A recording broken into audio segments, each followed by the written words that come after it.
Hello everyone, I'm Maria and welcome or welcome back to my nook.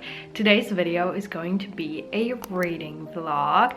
I really do hope that the lighting situation in this first intro clip is at least somewhat acceptable because it is already almost 5 p.m. so it's pretty dark outside already.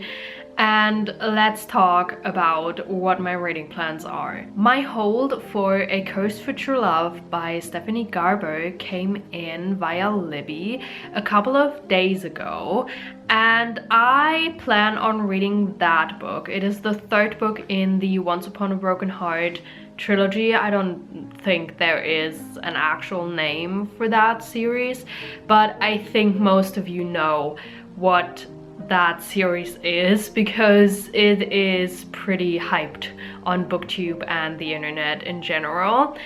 Now, the thing with me and that series is that I did not actually like the first and second book, Once Upon a Broken Heart and The Ballad of Never After, too much.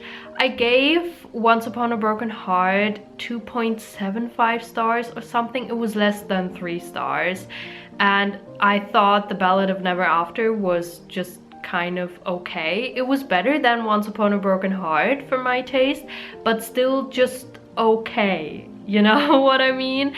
Still, I want to read A Curse for True Love, and that is because of a couple of reasons. First, it has been a full year since I read The Ballad of Never After, and since then I dove way deeper into the fantasy genre as an adult and in general, and I've read many more fantasy books and a lot of time has passed, so possibly my taste has changed or the way I think about the series and these books may have changed. I just want to give this series by Stephanie Garber another shot. Second, because the second book, The Ballad of Never After, ended on a huge cliffhanger, and I do want to see some of the things wrapped up, resolved, or get some answers at least. And third, the thing is with me and that series that I read Once Upon a Broken Heart first last summer, and when I read that book I wasn't a huge fan of, maybe it was the plot, but I'm pretty sure that was mainly the female main character, Evangeline. But I figured out that I really loved Stephanie Garber's writing style and the world that Once Upon a Broken Heart was set in, and I also loved the magic system, and I really enjoyed the fates, the sort of deities that are present in these books. So I read the Caraval trilogy by Stephanie Garber, which is basically set before the events of Once Upon a Broken Heart but takes place in the same world. She also wrote and published the Caraval trilogy before Once Upon a Broken Heart. Now, it is not necessary to read the Caraval trilogy in order to understand anything that goes on in Once Upon a Broken Heart. I know from experience because, as I just mentioned, I read Once Upon a Broken Heart first and then I read the Caraval trilogy. However, I do believe that reading the Caraval trilogy first and then reading Once Upon a Broken Heart, it does give you a more in-depth view of the world, the magic system, and it gives you a better understanding of the fates, the deities, and it also makes it possible for you to pick up on certain Easter eggs that Stephanie Garber dropped throughout Once Upon a Broken Heart and maybe even The Ballad of Never After, though I don't really remember if there were any Easter eggs in the second book. It's just that especially during the first book there are a couple of Easter eggs and you will just know and understand them on a deeper basis, on a deeper level than if you don't read the Caraval trilogy or haven't read it, you know? But like, if you really want to read Once Upon a Broken Heart and just don't want to plow through 3 other books beforehand, just read Once Upon a Broken Heart. You'll be fine. Or if you started reading the Caraval trilogy and just don't enjoy it, but you want to read Once Upon a Broken Heart, just do it. You'll be fine, okay? It's beneficial, but it's not necessary. That being said, I read the Caraval trilogy, really loved it because I already knew I loved the world, I loved the magic system. I really enjoyed the fates in the Caraval trilogy, and I still enjoyed them in the Ballad of Never After as well. But I also enjoyed the characters in the Caraval trilogy much more than I did the main characters in Once Upon a Broken Heart. Now, I still think the concept of the Once Upon a Broken Heart series is incredibly intriguing.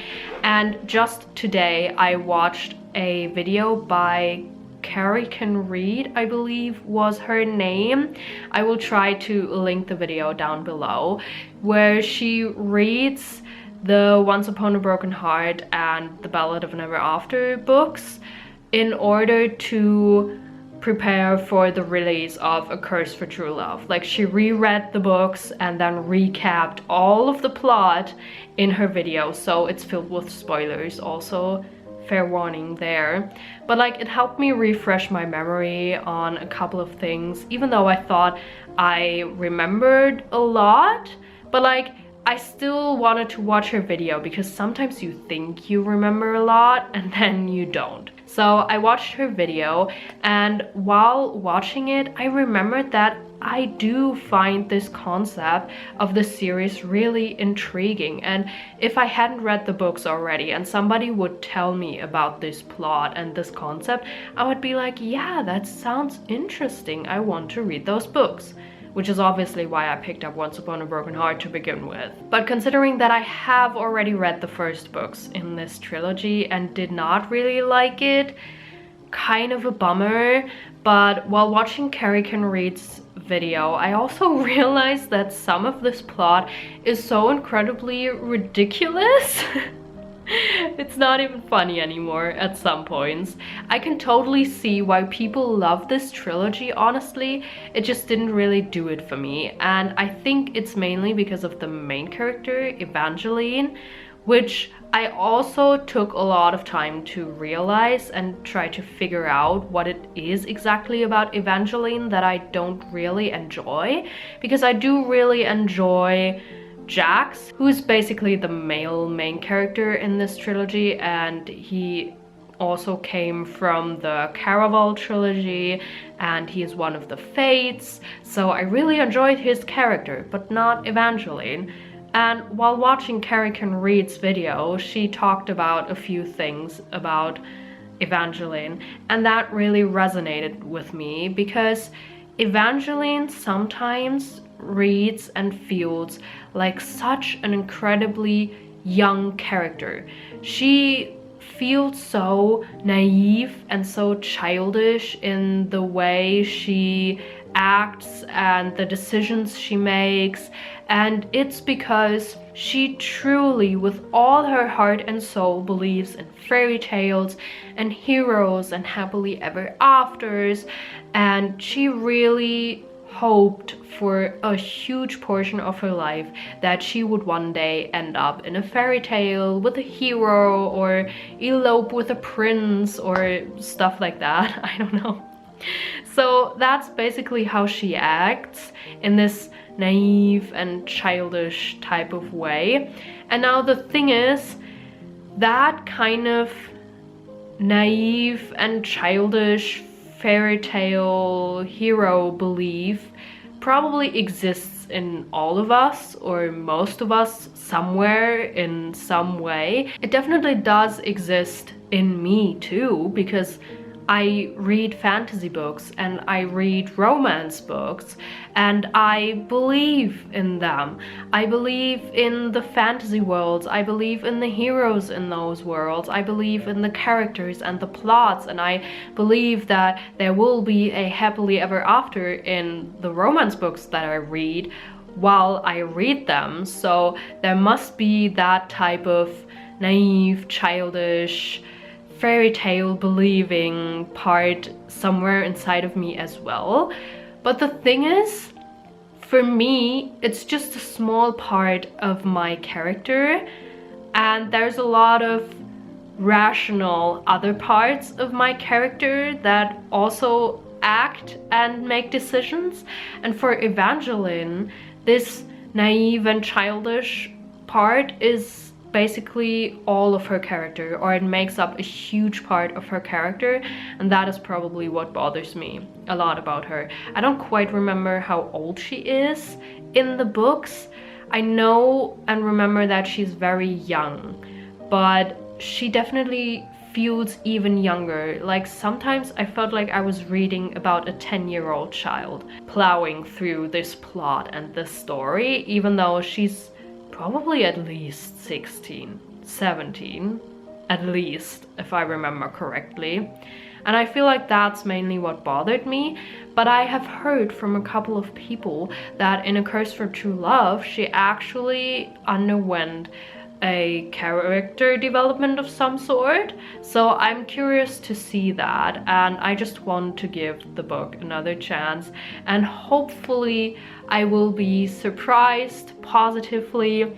I'm going in with so little expectations, honestly, so I really just hope that I will be positively surprised by this book. I have already read the first chapter, but it's only been like 7 pages, so no thoughts or feelings on anything yet. Nothing much has happened yet except for things that I totally expected, and the book opened up on something that I absolutely expected the book to open up on. I am hoping that I'm going to get some answers that I didn't get in The Ballad of Never After, especially because of that ending. We will see. Possibly this vlog will be on the shorter side because I probably can't update you on too many details since this is the 3rd book in the trilogy. I am also hoping, by the way, that my hold for the 5th volume of Spy Family will come through very soon, so maybe I'm going to be reading that in this vlog as well. But now I think I've definitely talked enough already, and let's get to reading.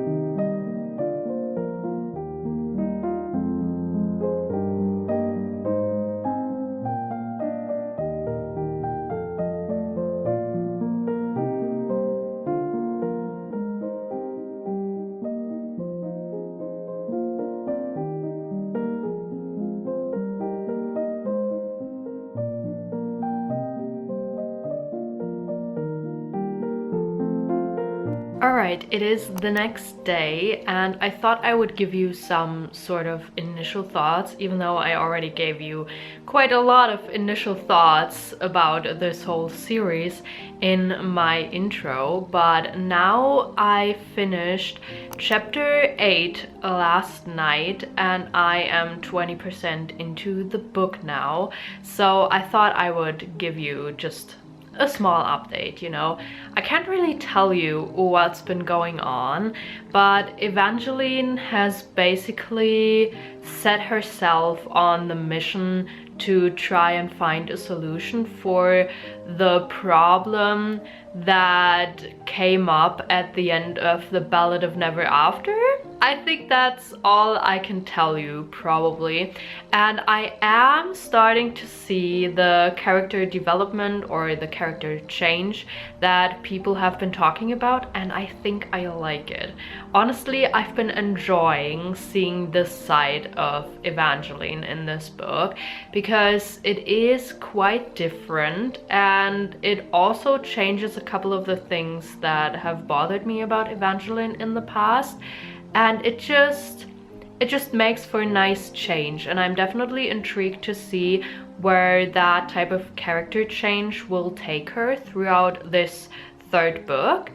And I am also very interested to see where the plot will go. I am slightly concerned for one of the characters, and we've already gotten some reveals, and we've also seen a couple of characters that reappeared that we already met in the first and second book or second book, which I am really enjoying actually, because I liked some of those characters, you know, so I'm happy to be seeing them again.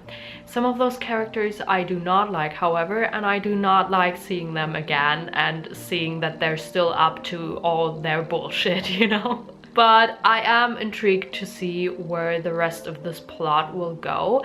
I have heard a couple of people say that the pacing of this book might be a little off, so I'll see if I'll feel the same way. But so far I feel like I have been reading so fast through this book, because just yesterday I made it 20% into this book, which feels like such a huge accomplishment, honestly, and I love that.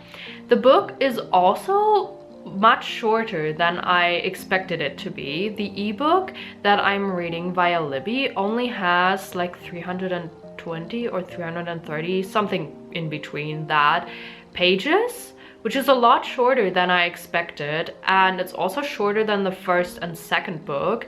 Now, I don't know if I can really compare the ebook to the paperbacks, because ebook settings and stuff like that, but I do know that the first and second book in paperback were both pretty much exactly 400 pages long. So I'm curious why this third book is that much shorter, or if it even is that much shorter in paperback, you know? Maybe the paperback has exactly 400 pages as well. That would be very satisfying, by the way, if Stephanie Garber had managed that.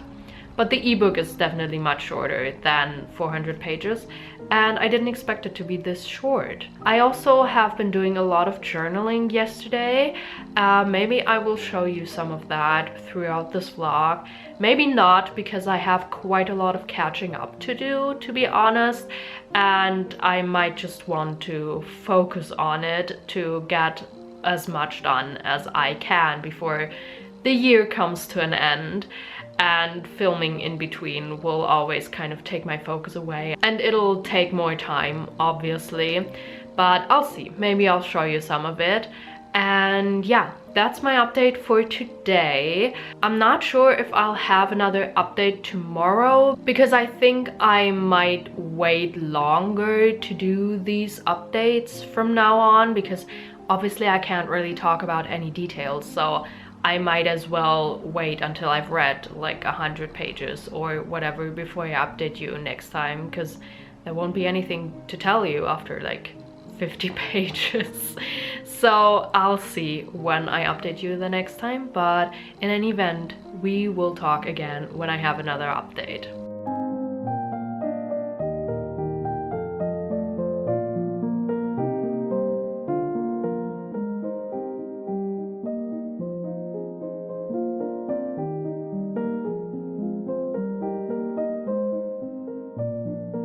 It's been 2 days since we last talked. Today is day 4 of me reading A Curse for True Love. Now, before we get into a quick reading update, I wanted to show you a couple of things that I bought yesterday. They're Christmas and winter themed, and I did not think I would buy more Christmas winter decoration this year, especially considering that I just uploaded my December monthly reset video in which I decorated, and now I got more decorations. But anyway, I'm just gonna show them to you in this vlog. So first up, I got this tree. It's ceramic, I think, and I really like the way it looks because it looks irregular, like the coloring is kind of irregular, and each of them looked a little different, which I really liked. So it looks a bit more natural. And then I got these. I think were the last ones at the store, and I found them in a random spot. I didn't even know how much they would cost until I stood at the cash register, because somebody had probably picked them up somewhere and then just placed them in a random shelf after deciding they didn't want them anymore. But look at them.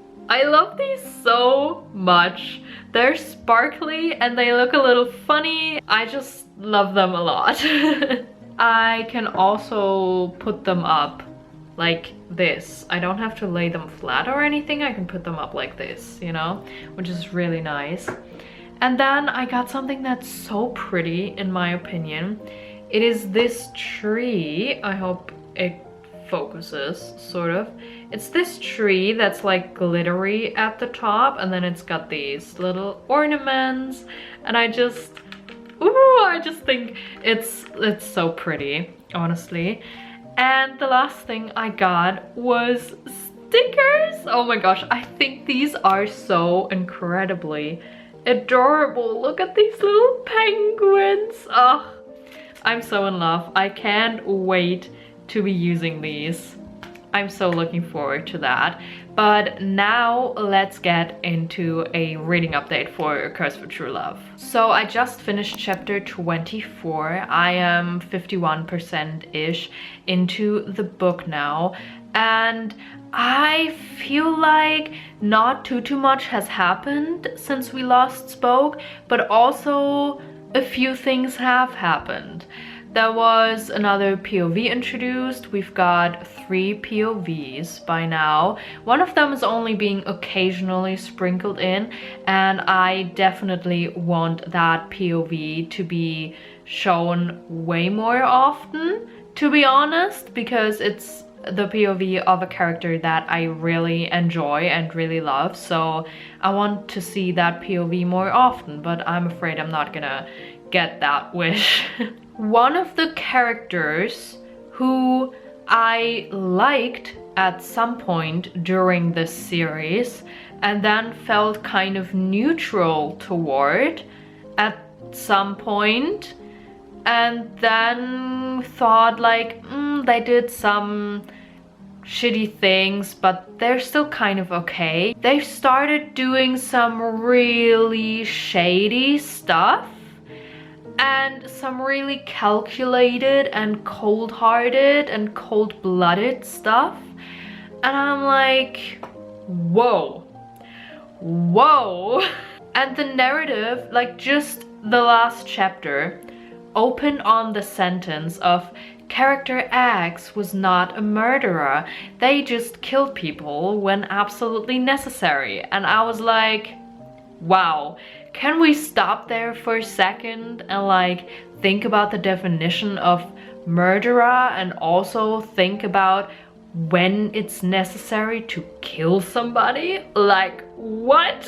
So that's going on, and it is making me kind of angry, but also I'm interested in seeing that character development, if that makes any sense. Like, I'm not happy about this character behaving this way, because when would I ever be happy about somebody murdering people in a calculated and cold-blooded way and doing manipulative stuff? But I'm interested in seeing this character development and this plot development, I guess. I hope that makes sense. I also want to say that so far I'm enjoying all of the POVs.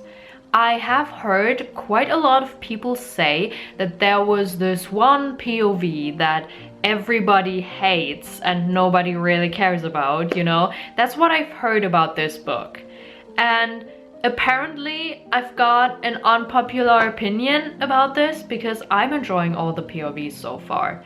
I'm not enjoying them all in the same way. Especially one of them I'm not enjoying in the way that I'm having fun reading it, but I think it's interesting and I'm enjoying all of the POVs in their own ways. Not equally, but in their own ways.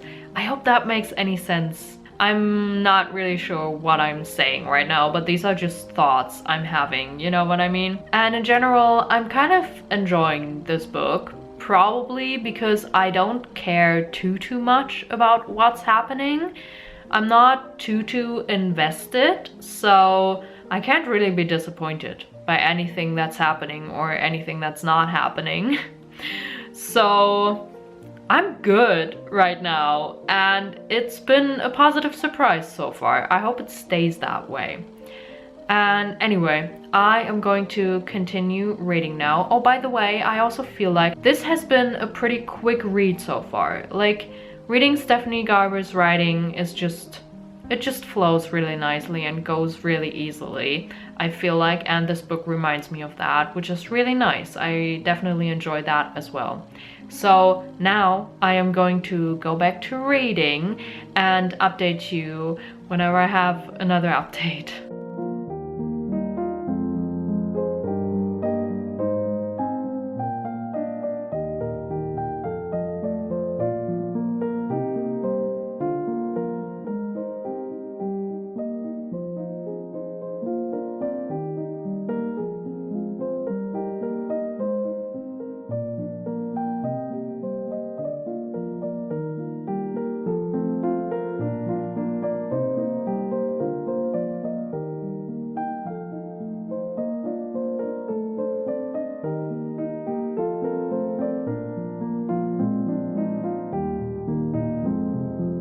It's the next day and I have a reading update for you. I just finished chapter 37 and I am now 82% through the book.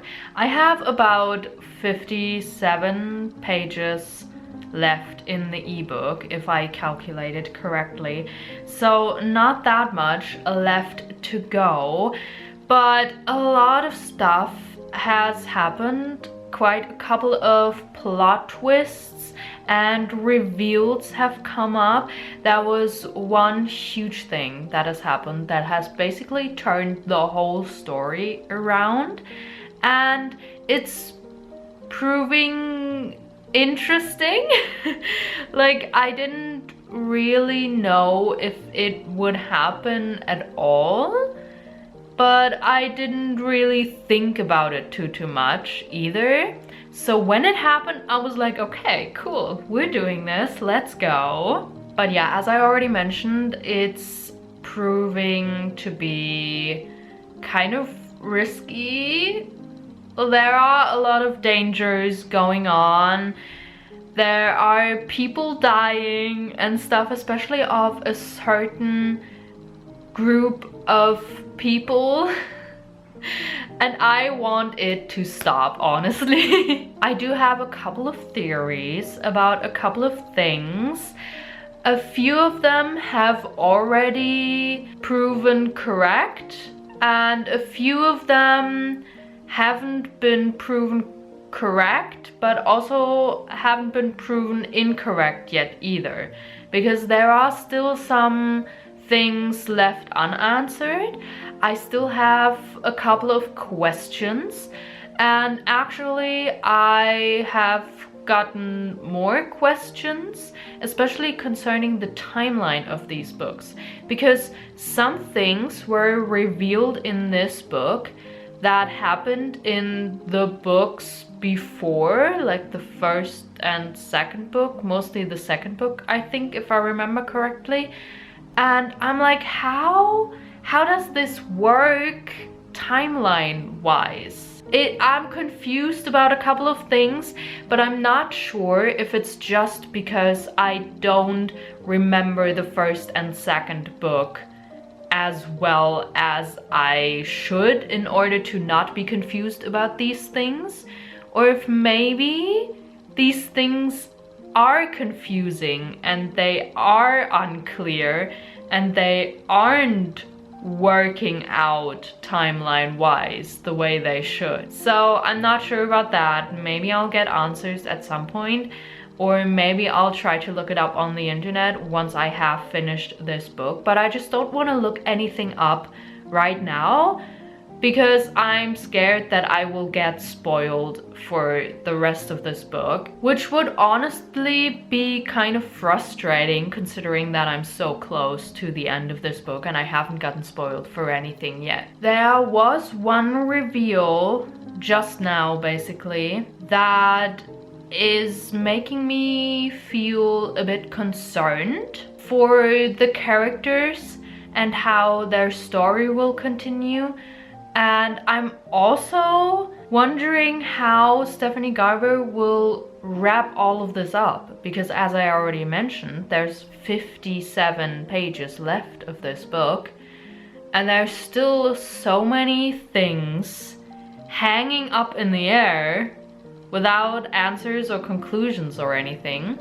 But I think I've heard that some things are being left unanswered in this book, so I'll see about that. But that is my update for now. I'm definitely looking forward to the ending of this book. Also, by the way, yesterday my hold for the 5th volume of Spy Family came in, so I will definitely be reading that in this vlog after I have finished A Curse for True Love, which I am really looking forward to. I've been enjoying the Spy Family manga series so much so far, so I'm just really looking forward to volume 5. But yeah, that is my update for now, and I think we'll talk again once I finish this book, because there probably won't be any need to update you again before I finish the book, you know?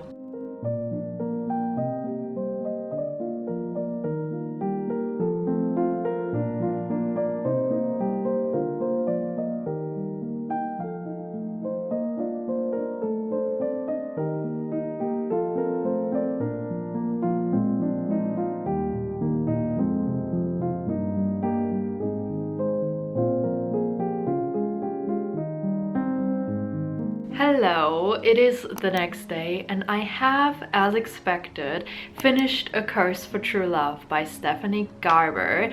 And first of all, I want to mention that ending honestly kind of felt like a fever dream. Not going to lie, there were just so many sort of plot twists and reveals, and there are a couple of things that I still have questions about and that I don't understand yet, but other things were concluded and some things were explained, which made me really happy to finally get answers for those things, especially because one of those things was something I had a theory about when I read the second book, The Ballad of Never After, and my theory turned out somewhat correct. I didn't have a super detailed theory and there wasn't a super detailed answer, but I think the way Stephanie Garber hinted at something, that my theory was correct, which honestly makes me really excited that I managed to piece that together back in book 2 when I wasn't even that invested in the story at all, you know? The epilogue also kind of hinted at possible other books that Stephanie Garber might be writing set in this world. I don't know, but I think I've heard something about Stephanie Garber writing more books in this world, and the epilogue sounded like it. Also, I do want to mention that this epilogue came so suddenly. I was like just reading and reading, and then all of a sudden it said epilogue and I was like, wait a second, I thought I had like, I don't know, 3 more chapters or something, but no, that was the epilogue, and then the book was just done.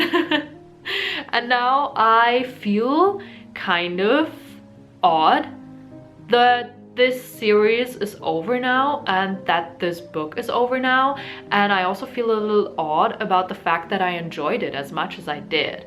But I think it was because I didn't truly care about what's going to happen in this book. I had already been disappointed by the first 2 books in this series, so I had pretty much no expectations at all for this book, which was so incredibly beneficial for my reading experience. With the first 2 books, Once Upon a Broken Heart and The Ballad of Never After, I had expectations and I had high hopes, especially for the second book, because I thought, I didn't really like the first book, but maybe the second book is going to make me fall in love with this series. So then the first book being a 2.75 star read and the second book being only a only a 3-star read, which like a 3-star rating is still a fine rating, you know, but it's just fine, you know, just okay. And if you have expectations and high hopes for a book that are like up here, and then you have the book just be okay down here, that's obviously quite the drop and quite the disappointment. But with this book, A Curse for True Love, I was like, I don't expect much of it. I was already disappointed by the first 2 books, so I was kind of expecting it to be just okay. And I almost expected this book to be a waste of my time, even though I did want some answers for questions that I had after the end of the second book, you know. But I still almost expected that I might regret reading this book after doing so. So the bar for this book, for me personally, was like down here, and then it was better than okay. So that is good. The third book exceeded my expectations because the bar had been lower, so that made it enjoyable for me. But I can totally see how people that are truly and deeply invested in this series and that were really in love with the first 2 books could be disappointed with this third book and the finale. Also, I want to mention that I did read these bonus epilogues that Stephanie Garber wrote, because the book has an epilogue. Like every single copy of this book has an epilogue that is canon, and then there are 3 special exclusive editions that each have a different bonus epilogue. But I saw that Stephanie Garber also wrote a little letter to the reader in which she said that those events from those bonus epilogues are not necessarily meant to be canon, but they're kind of meant to be seen as like, this is what might have happened, what could have happened. And so there is the Barnes & Noble exclusive edition, which has 1 bonus epilogue, and then there's the Owl Crate exclusive edition, which has another bonus epilogue after the epilogue that every other copy has as well. And then there is the Waterstones exclusive edition that has another different bonus epilogue. And I found them all on Tumblr, but I believe you can also find them on Reddit and probably elsewhere on the internet as well. And I read them and I do have some opinions on them. The Waterstones epilogue, for example, just really made me remember that Evangeline is too damn nice for her own good. Honestly, it's just... ugh, it just made me sigh so deeply. The Owl Crate epilogue was incredibly intriguing in my opinion, which kind of makes me sad that it's not really canon, especially because the epilogues could kind of go together, like they could kind of be tied together on the same timeline, you know? But I don't think that was Stephanie Garber's intention. However, the Owl Crate special epilogue also made me dislike one of the characters from this book even more. But it was still incredibly intriguing, and if Stephanie Garber writes more books set in this world, I think I will definitely pick them up. The Barnes & Noble epilogue was just incredibly sweet. It was very cute and very lovely and sweet, and I did enjoy that one. That one was probably just a nice treat for the fans, you know, that type of situation, I feel like. But now I can finally go online and find some answers for some of the questions I've been having without fearing that I might be spoiled for anything. But this vlog is not over yet because I still want to read Spy Family Volume 5.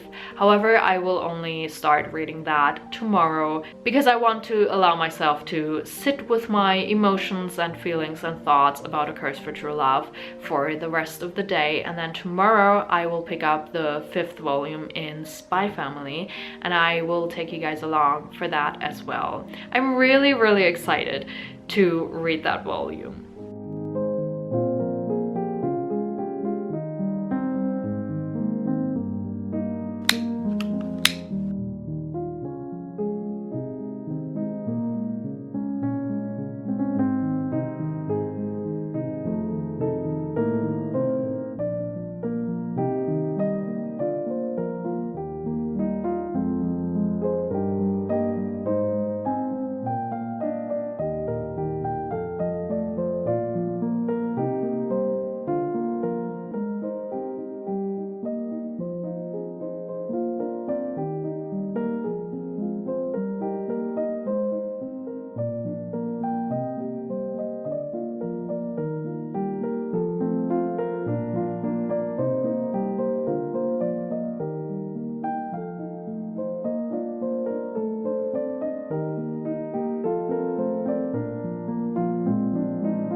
Alright, I am here to give you a little final update and a bit of a wrap up for this reading vlog because it is the next day and I have indeed finished reading Spy Family Volume 5 by Tatsuya Endo.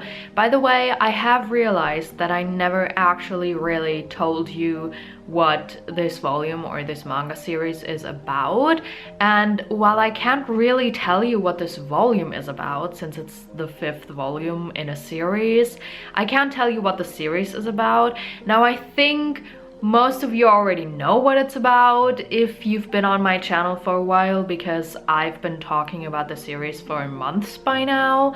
But if you're new here or if you haven't heard me talking about the series yet, Spy Family is basically about this spy. His codename is Twilight. He is one of the best spies that his agency and his country have to offer, and he has received the mission to infiltrate another country. I think it's the neighboring country to the east or something like that, in order to get close to a specific politician of a specific party.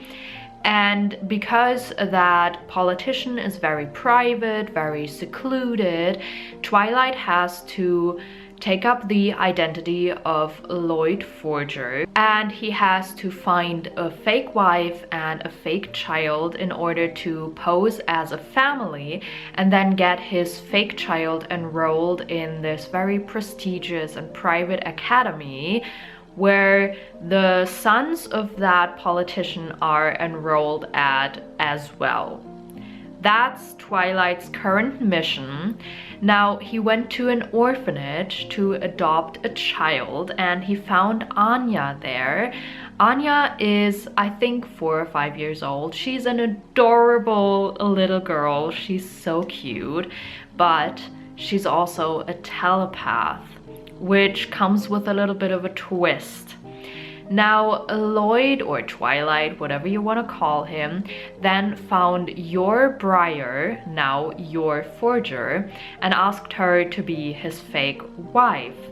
In front of Yor, he pretended like Anya was his biological kid, and Yor agreed to be his fake wife and the sort of fake or stepmother to Anya. Anya needs an intact family because this prestigious academy only takes in children with intact families, and apparently a single father with a child whose biological mother has passed away does not count as an intact family, which rude, by the way.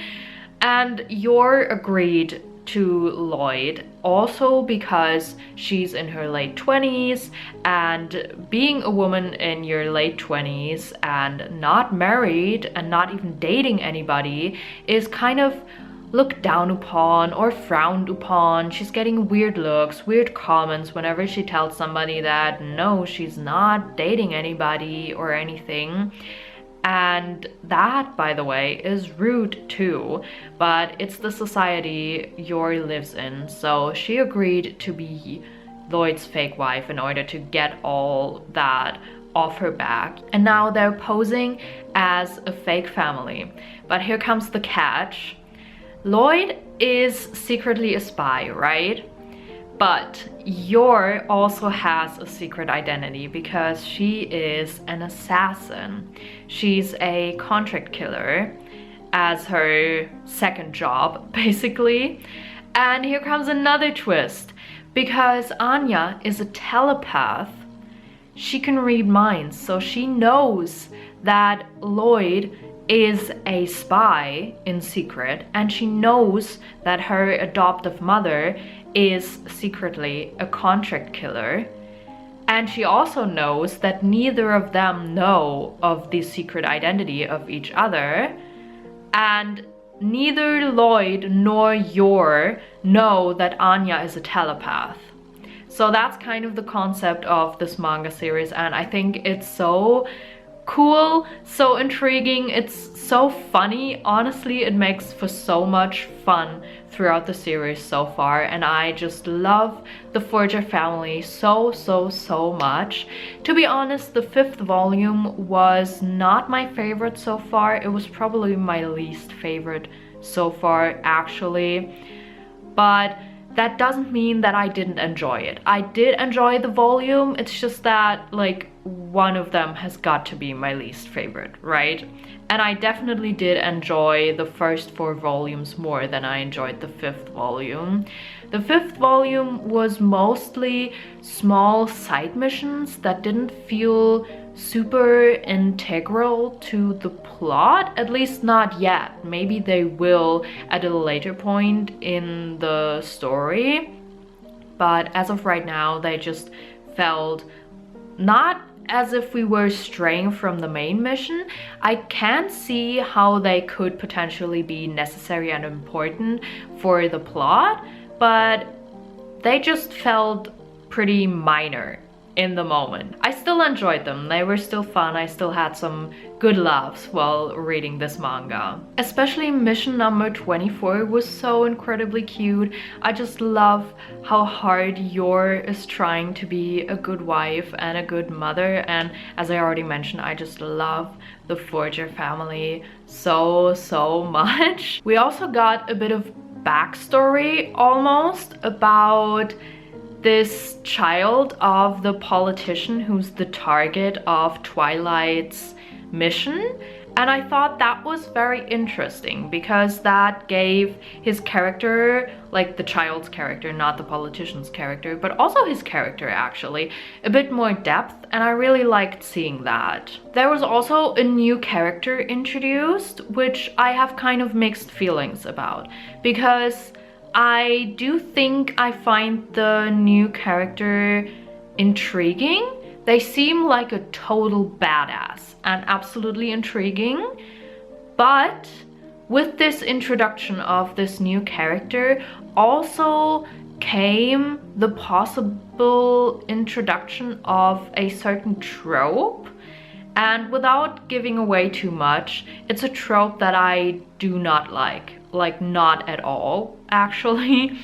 And I sometimes even try to avoid books with that trope. But there are sometimes books and stories that include that trope, but manage to have me not be bothered by it, if that makes any sense. Like sometimes if you read a book that includes a certain trope that you dislike, you're really bothered by it, right? But sometimes I've already read books that included this trope and I wasn't really bothered by it. I didn't really care and it didn't really annoy me, which also deserves some praise, honestly.